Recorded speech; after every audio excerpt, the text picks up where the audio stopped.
As ralliers wait outside the State House for Emma's law to be discussed, they're hoping the law passes today with no amendments. But on the inside, one representative thinks those amendments need to be discussed today.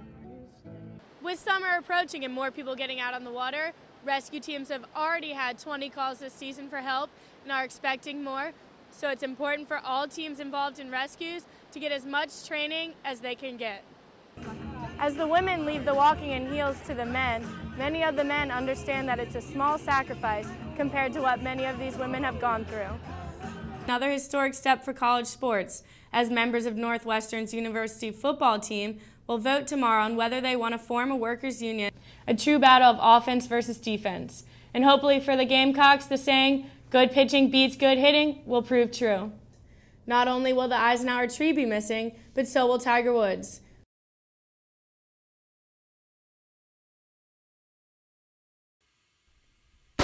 The ATF reports more than over 5,000 guns were reported stolen and over 100 were reported lost in 2012 in South Carolina. The Columbia Police report a gun is stolen in 85% of burglaries in the city.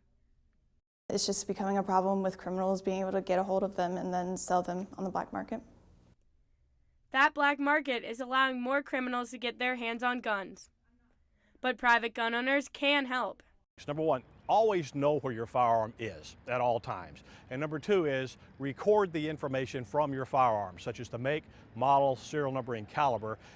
It is impossible for police to track or recover a stolen or lost gun without this information. If they were not able to report it stolen because they didn't know what type of firearm they had, then that's where the trace stops, and that's where the criminal investigative lead stops, right there.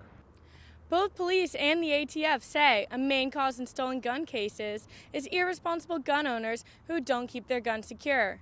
Instead of leaving their guns out on the bookshelf or under the bed, gun owners need to keep them locked up in a safe.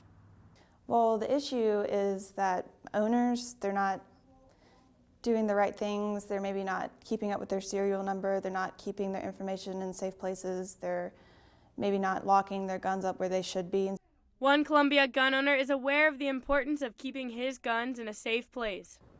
It's more about like keeping stuff out of sight so that people don't see it as a target. It's just like you wouldn't put a big screen TV in front of your window in a bad neighborhood. Carlson keeps his guns locked up whenever he is not using them. This is just like a fireproof combination, like electronic combination lock. I just keep my handguns in here, keep the key to my taller safe where my long guns are in here too. That way I know if I come into my house, no one's going to be pointing my own gun at me. Authorities hope more gun owners become like Carlson. The harder you make it for them to get, the less likely it's going to happen. Jasic believes that the more gun owners keeping their firearms secure will result in fewer guns on the black market and out of the hands of criminals. Mattie Crow, Carolina News.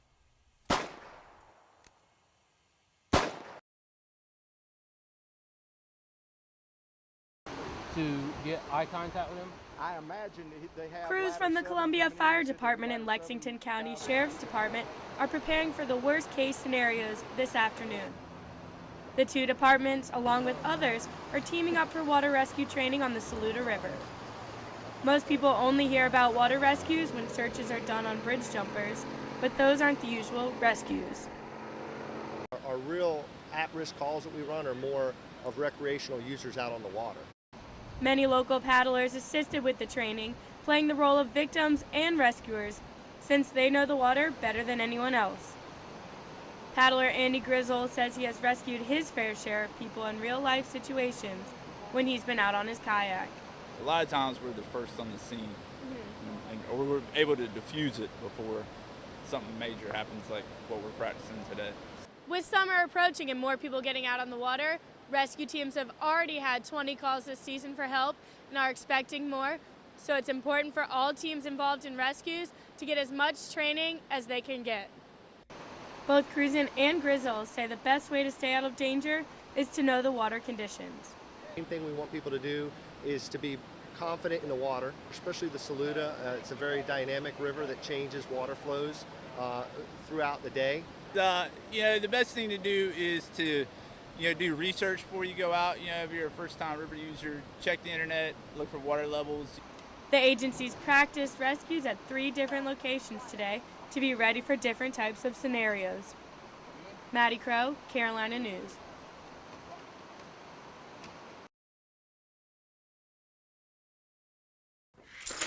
Wiebelfeitzer is a term for an overly complicated solution to a small problem. Engineering students gathered Saturday to complete a Wiebelfeitzer machine, also called a Rube Goldberg device. Similar to the board game Mousetrap, 3 high school teams and 2 college teams designed and built machines that took a minimum of 20 steps to complete a simple task. The professional engineering fraternity, Theta Tau Zeta Delta, hosted a challenge to encourage young engineers. I hope this is a successful way to bring together high school students and college students so they can understand that it's not what people make it seem like to be a college engineer. You can have fun, you can have a lot of friends, and you can do all your schoolwork. And fun they had, constructing their machines with odds and ends, such as paintball guns, dominoes, and you guessed it, mousetraps. Again and again, the teams tested, adjusted, and tested again, trying to get their complex machines to finish the job. Ken Yamashiro, a student competing with the Center for Advanced Technical Studies, didn't realize the amount of work it would take to create the machine.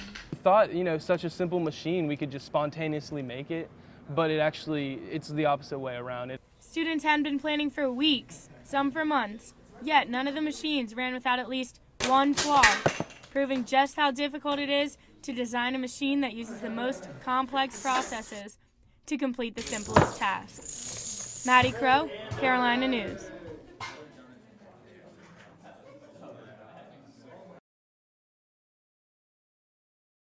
Byron the Bunny has brought a lot of luck to the 8th-ranked Gamecock baseball team, who won its 4th game in a row last night against USC Upstate in non-conference action at Carolina Stadium. The game started out slow for the Gamecocks, entering the 5th inning down 1-0, but then things got exciting.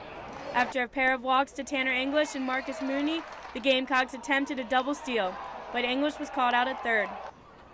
Gene Cohn then came to bat and drove Mooney in from 2nd with a single to center field.